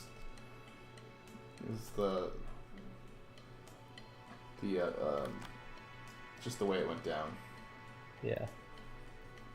'Twas beauty killed the parody. Like Did you in- ever like- see like in- King Kong, the remake? Peter Jackson one? Yeah. You know, I did a long time ago in theaters. I don't know if it's any good. Like, It didn't hold my interest when I saw it originally, and I haven't given it another chance. I remember It's like digging- 6 hours long. It is so long. It's way too So- long. I remember watching it in theaters as like a kid and being like, "This was fun. I enjoyed this. What a cool movie. I feel like I just saw a thing." And then I've thought about it more like I feel like I've seen it like once recently, and like it just doesn't hold up Yeah. because it's kind of dumb in every conceivable way. Yeah. I feel you. I kind of suspect that. Because like, first of all, it has a lot. It's very special effects heavy, but I feel like none of the special effects are like gonna hold up anymore. Because I remember watching it in theaters and being like, okay, she's clearly running on a treadmill, and they're making like a CGI jungle move behind her, Yeah. and also when she's juggling, she's clearly juggling CGI rocks. Too much CGI is a bad thing. I think everybody would agree. 100%. And then like, I don't know, you don't really get anything out of the movie. Like, there's nothing. It's like a reboot that doesn't do anything new, really. It just goes on way too. It's like a reboot. They basically remade the original King Kong, except they wanted to show off all their special effects and did nothing new in the process, and it lasted like way too long. That is a perfect review of that movie. I don't think anything more needs to be said about it. I want to see the video game. No, I mean, we can still talk more about it. I'm just saying, like, that is legitimately like how I would review that movie. Yeah. The video game was dope though. Nice. I never played it. I would say the video game is better than the movie. I mean, if you liked it, then yes it was. That was like, it was weird. It was like one of those like, you know how a lot of video games nowadays will be like, there's no health bar. Now the screen turns black and white. But in King Kong? And like games in general. Oh, okay, yes. So like King Kong was like, the game was one of the first ones to kind of. It turned into the original King Kong when your health got low. Exactly. All your enemies were claymation. They all moved in stop motion. But yeah, like I feel like that King Kong game was one of the first ones, because like even like the guns you were shooting, like your guy would be like blam blam, I have 5 bullets left if you pressed like a button, instead of like having like an ammo counter. Yeah, he would say it out loud. Could you imagine if that were real and not a video game? You know, standing next to this guy. Every time he shoots like a giant lizard and it drops, he's like, I have 4 bullets left. I have 3 bullets left. They make fun of it in the game. Like, really? Like the one, the only black guy in like the whole movie, he's a character in the game, and you don't see him die in the game, I'm pretty sure. Or you do, maybe, I don't remember. But like, in it, you get to this point, like you've been playing the game for like, you're like 2/3 of the way through the game, and then the guy's like, come on guys, we gotta sneak past this place. And by the way, Adrian Brody's character, you could stop counting your fucking ammo out loud, I'd really appreciate it. Like, it's not helping. That's funny. I like the breaking the fourth wall there. Yeah, so it's interesting because it's like a game.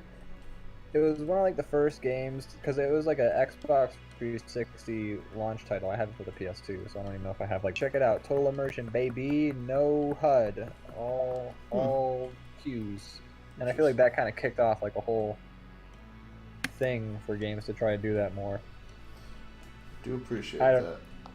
Yeah, I might be overstating its importance in that whole aesthetic, but I feel like it was one of the first games. At least one of the first that you've played that did it, which says it was around the time, you know, that people were doing it for the first time. Yeah, I mean, we talked about Trespasser in a previous DrawBomb, which was like a Jurassic Park game that came out like 1998. They also went that route as well, but that game was like a clunky piece of shit mess. Right. And then games didn't really try that for a very long time until like around that time. Like, I don't know if that sort of like design methodology was kicked off by King Kong the game, but I feel like that game dropped around the time that people started to kind of swing in that direction of trying to like minimize HUD. I see. Could be. I'm not sure. But I never played it. and I probably never will. So let's take your word No, for it. yeah, there's no real reason to anymore. It's like a 5-hour game. It goes by real quick. Okay. Yeah. Unlike the movie. It's one of the few times that the video game adaptation was shorter than the film. That's hilarious, and you're right.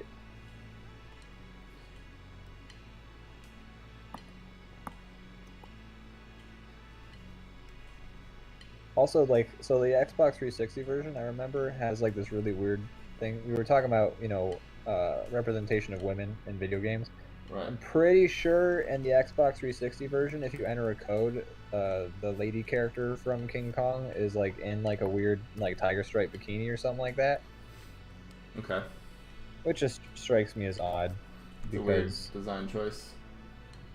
I'm all for like if all Yeah. the characters have different costumes, but if it's just like punch in this code and she'll get sexy. yeah, it's like So weird. weird. And also, she's based on a real woman, which also I'm not sure she signed off on that. Which, Yeah, I don't know. It's a good question. yeah. It's a great question. Oh, you're making the sky blue. I was gonna. Should we make the sky like this? Yeah, color? yeah. I'll follow your lead. All right, cool. I'm gonna leave that right there. I hear so Shin Godzilla is on Amazon, I think, but I hear Okay. Shin Godzilla is good. Nice. Is that Also, animated?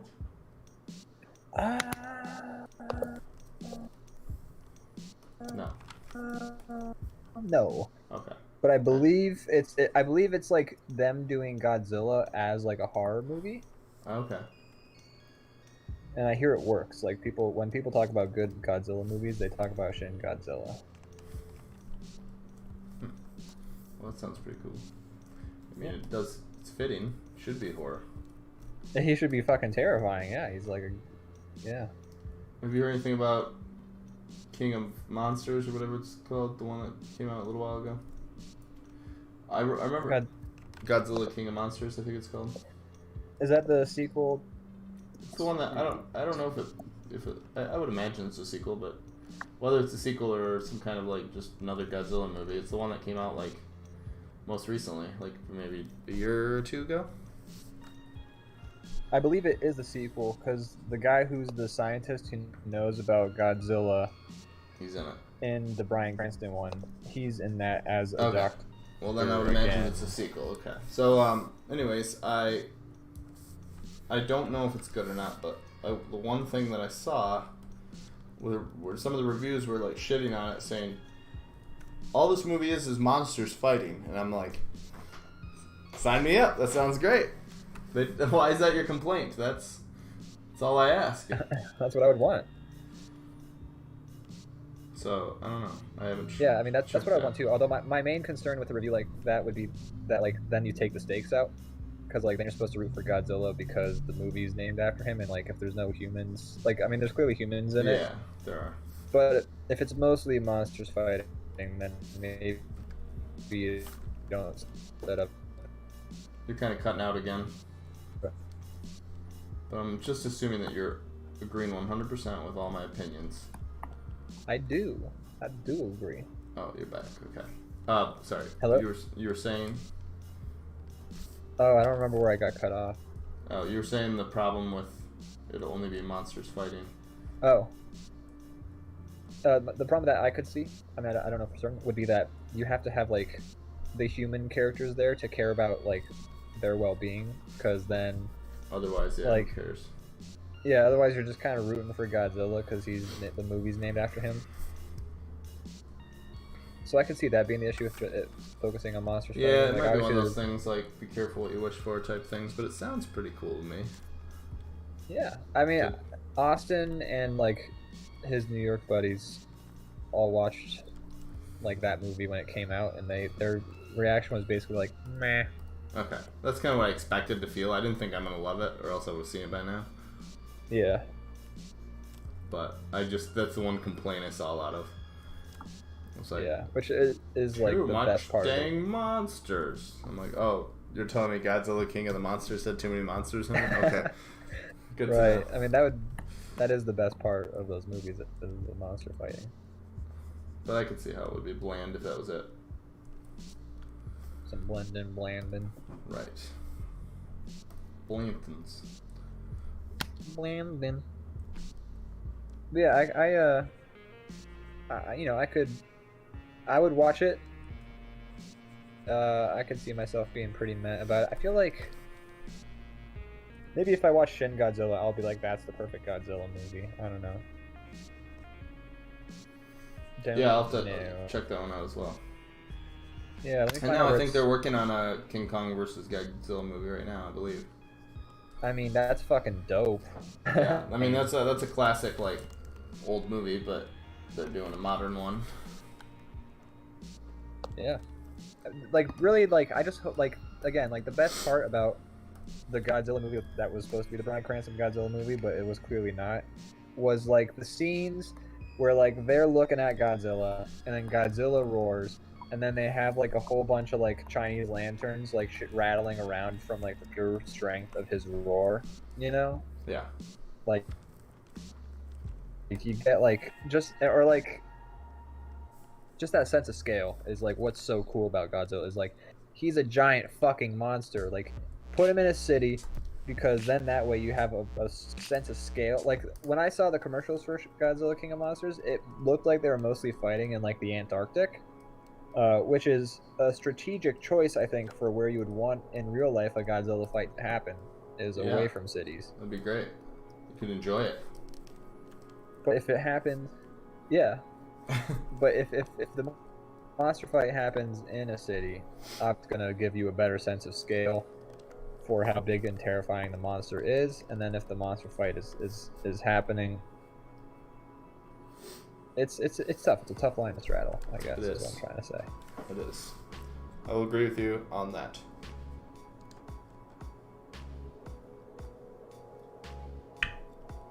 Blanding. So I only changed the color of that background because the blood was like kind of the same color. Yeah. I saw that too, and I was just like, what's the best solution? But it also stuck out. Yeah. You're right. It's me. Conflicting feelings about doing it as I was coloring over your hard work, and I'm very sorry about that. You know, it was probably, I think of all my things I've done in my life, it's probably the thing I was most proud of artistically, but it's fine that you're just erasing it. It's fine. Well, it's fucking gone now. It's roll. It's raw. That was my impression of What you call this a fucking story? Gordy Gordon Ramsay. Gordon Freeman. Ramson. I mean, that's a pretty good Gordon Freeman impression right there. You did a good job. Thanks. I mean, it might be. No. That's true. What if Gordon Freeman talks in like the next Half-Life and he's just like, "Hey guys, how's it going?" That'd be so mean to do that. Also, that's funny that you say next Half-Life, like that's a thing that'll ever happen. Like that, Comical. Yeah, it's never gonna happen. It's funny. Oh boy, I sure can't wait to do some astrophysics. I went to MIT.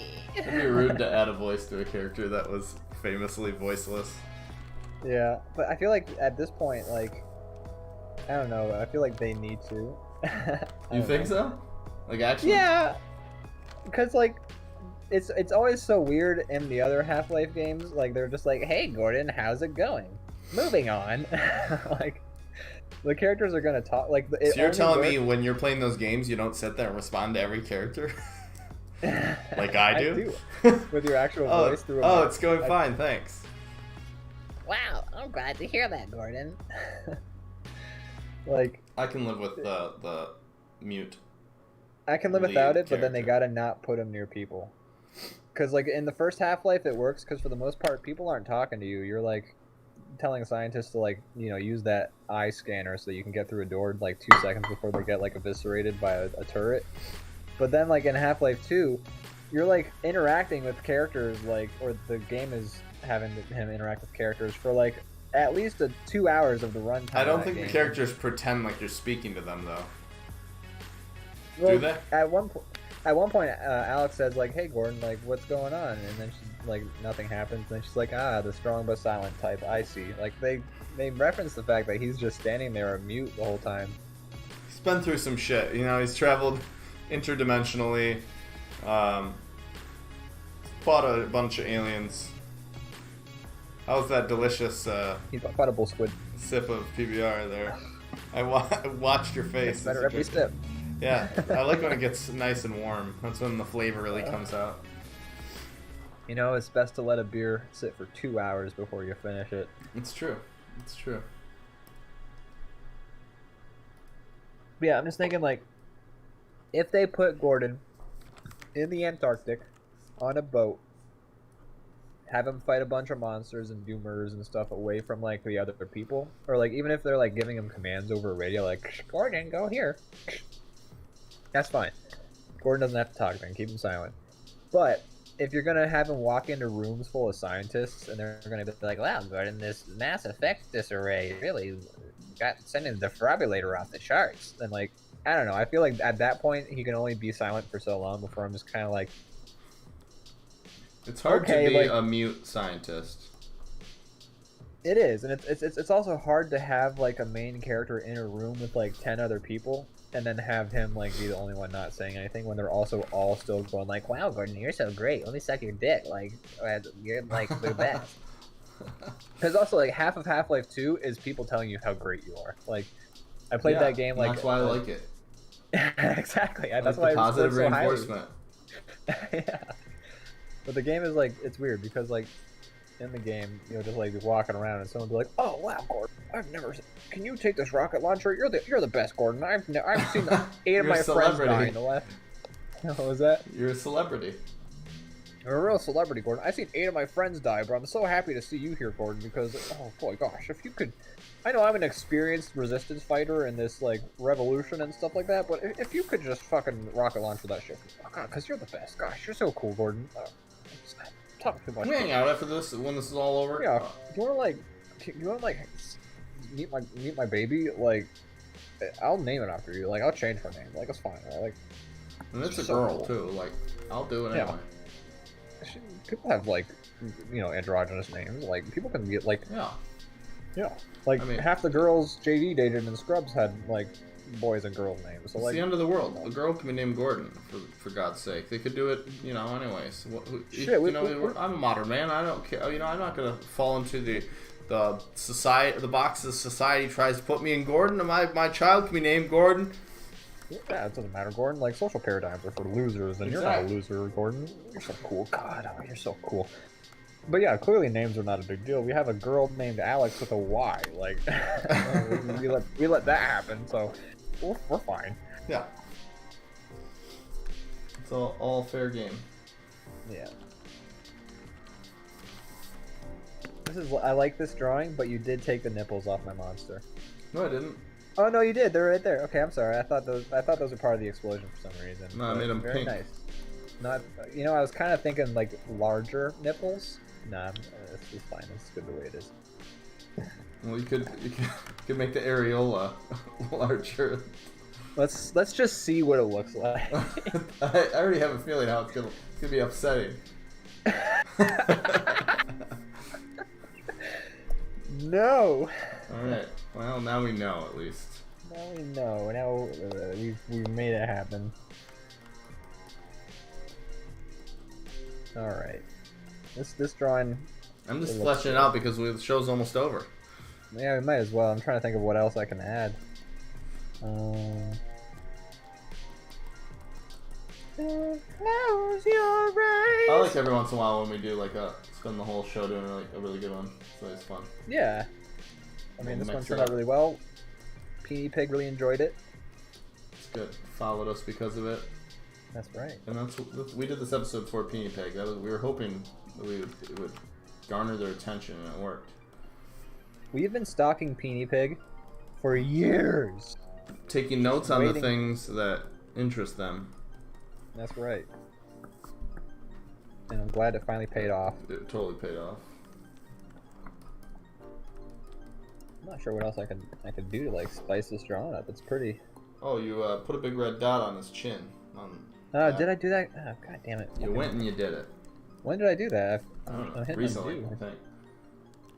It's because I had to like use the finger to like move the screen around, and that half Don't the time use draws. the finger. I should stop using the finger. I don't know what layer it's on. It's on Ian 2, so thank God. There y'all go. Well, that is a kaiju big battle right there. Well, You know, while we're here, we talked about this before, but do you consider Clifford the Big Red Dog to be a kaiju? I hadn't until you showed me that chart or whatever, and now I do because it's hilarious to consider it as one. Okay, do you consider the lady, also going off that chart, is the Lady in Bee movie a kaiju to bees? I don't think so. I think there has to be some kind of unnatural aspect to it. If the dynamic has always been that there's humans in the world, like in the same way that anything bigger than us is not a kaiju, that's like, I know it's dramatically bigger, but say in our world there was an animal that was gigantic and just had always existed in the same way, like it wasn't like an anomaly. Yeah, then I don't think it counts. It has to be kind of like something weird and it has to be strange and not the norm. Alright, so let me see where you fall on that chart real quick. Let me go back to where I posted it. Oh yeah, the apples. Okay, so you are a scale neutral. Okay. Well, actually, on here it says kaiju must simply be larger than a regular animal, but I think you're sort of, there's more But a nuance human is not here. larger than a regular animal. A human is a regular animal in a bee's world. Yes. So, I mean, I think you're not necessarily scale neutral. You're more scale, there's more nuance to where you're at on this chart. You're an origin rebel, because, it doesn't need to be of Japanese monster origin. But, it doesn't need to be a monster or a threat. But it does need to be an anomaly. It needs to be anomalously big. Yes. So you're kind of straddling the line between a scale purist and a scale neutral. I've your been saying that scale- about myself for years now, so I'm glad that it checks out. You're scale putral Alright, or a I'll take scale it. neurist. Did you fall in the same spot, or you feel differently? Oh, I'm rebel all the way, baby. I love the idea of calling myself a kaiju for ants. Okay, so I I've guess seen- that's funny. If From I see that an angle. anthill, I can be like, "Rah, I can stomp on this, and I'm a kaiju." I won't, because I don't like to kill living things. I don't like to see. But you could. Fly. You're like Godzilla in some of the movies where he helps. Yeah, exactly. If I see some ants crawling around a leaf because they it's their quickest way to wherever they're trying to pick up, I'll pick the leaf up so the ants have a shorter route. Boy, that's real kind of you. I'm a good kaiju. I'm gonna save this one real quick. So in the Roald Dahl book, the big friendly giant Yeah, that's a is a kaiju. kaiju. Definitely. Good. Okay, I'm glad. Why is there a Yeah. gigantic old man? Doesn't make sense. Have you? I think I've talked about this before, but have you ever seen the movie Big Man Japan? Yes, but it's been so long that I'm not sure I could really talk much about it. Okay, first of all, I'm glad you've seen it. I saw it back when we first started, closer to back when we started talking and stuff like that. Okay. Because I remember in college, Zach, my brother, showed me that movie. Oh, And then I okay, saw it- maybe it was later than I thought then. Maybe. I mean, I don't know how. I mean, he showed me on Netflix. Were we talking about, did I tell you about that movie, or did you see it without I me think I having heard about it about from you, so it must have been later then. Okay. It was well over 10 years ago that movie was.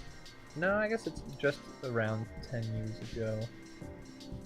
Around 2010 is when I saw that movie, so 10 years ago at this point. But yeah, Okay. so it's hard to get to know the exact timeline of all that. But I love that movie. Yeah, I should watch it again. Really? Refresh myself a little bit on it. You should. I'm not sure you could even see it anymore. No, I know I'm sure I I have it can on track it down. DVD. There's ways. There's I have my ways.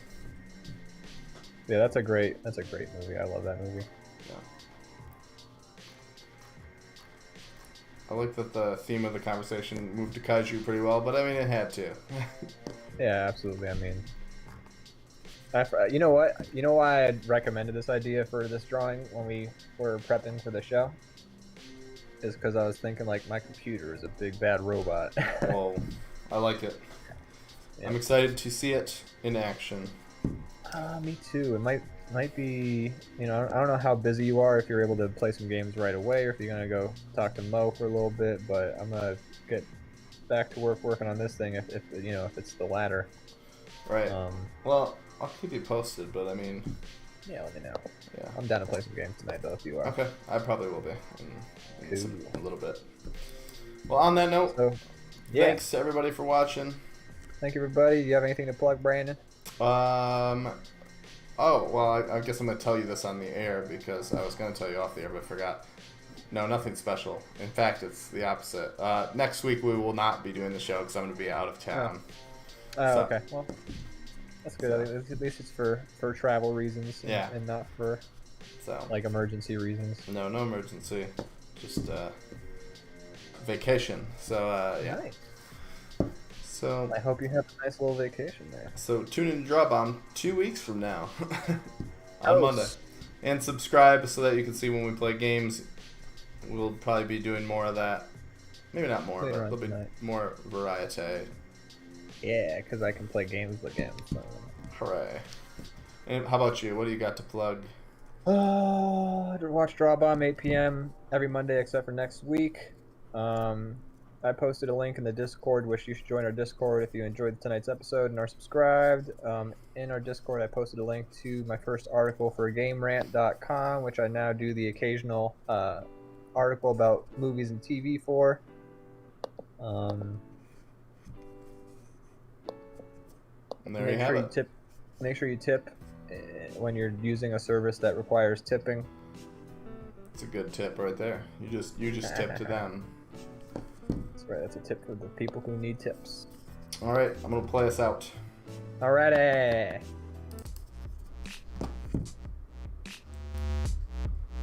Here he comes. Here comes Godzilla.